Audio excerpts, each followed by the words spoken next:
So, I have 10 minutes to try to change the world. But in full honesty, as I was mulling over and thinking about and making notes about what things could be said right now, I could not help but think, my goodness, this could actually change the world. And not just the world, but our little worlds. Whether you're in middle school or adulthood, what you see on TV, everything could change with the peace of Christ. You see, along this path, along this Christian journey, I love reading new things, new insights, and for that reason, my understanding of Jesus hopefully just keeps expanding and blooming and exploding. So I would like to give you some homework, if you don't mind. Sure. Okay. You just have to talk to someone about the things I'm about to say at some point this week. That's it. So as I was thinking about the Pax Christi, this is the peace of Christ, there's two things to keep in mind. We have it in contrast because the peace of Christ, which is what I said in Latin, was contrasted with the Pax Romana, which was the peace of Rome. In the Roman Empire, from about 26 BC to about 180 AD, there was a 200-year span where the Roman Empire, get this, was not at war with anyone else.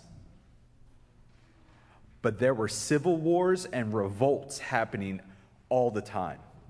There was about 6 or 7 of them. They were rising up from within, and so the Pax Romana was kind of a false peace.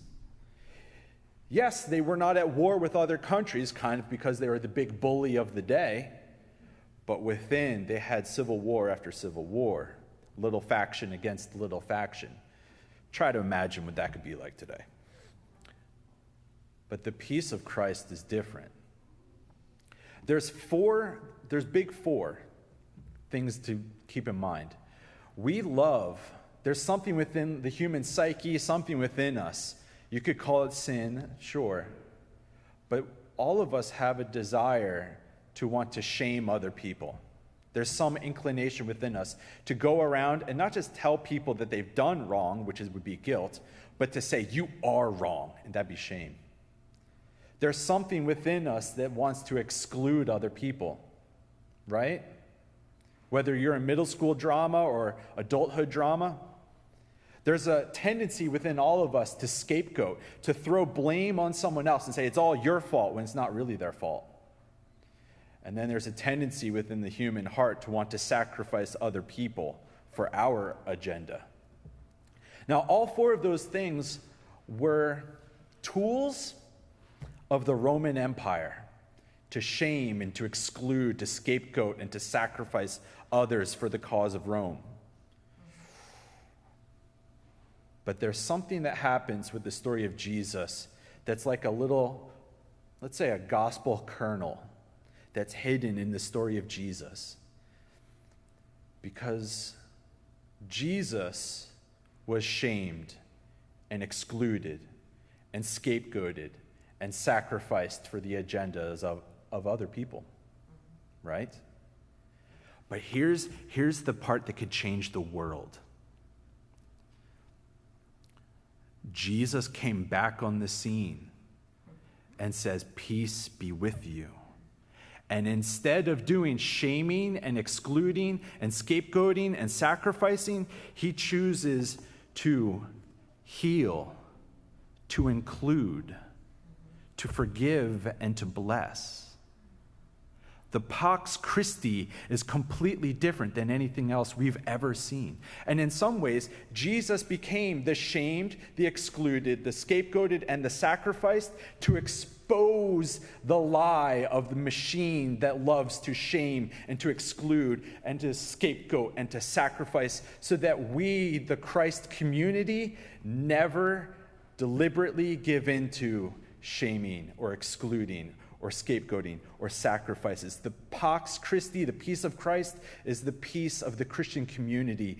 And if we take the call of Jesus seriously, we need to ask ourselves, and this might actually be a decent way of gauging our own Christian maturity, Ask yourself, within your own heart of hearts, how often do you find yourself wanting to shame or exclude, scapegoat, or sacrifice?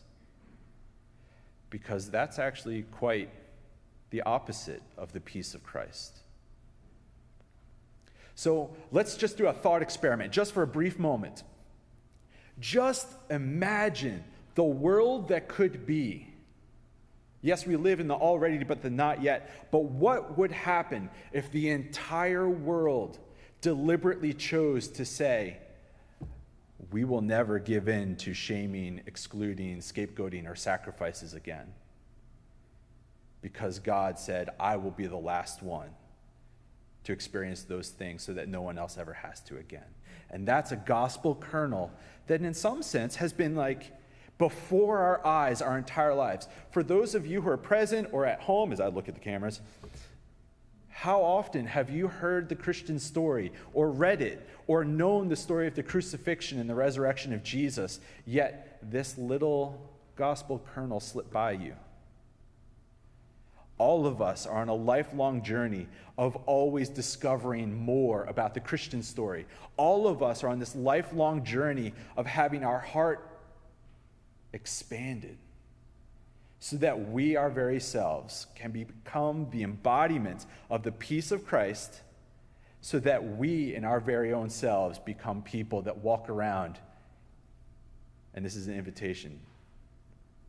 Wouldn't you love to be a part of a movement that's only desire is to heal, to include, to forgive, and to bless the rest of the world? That would change the world, don't you think? So let's do it. What do you think the world could look like? This is the good news of Jesus. Amen.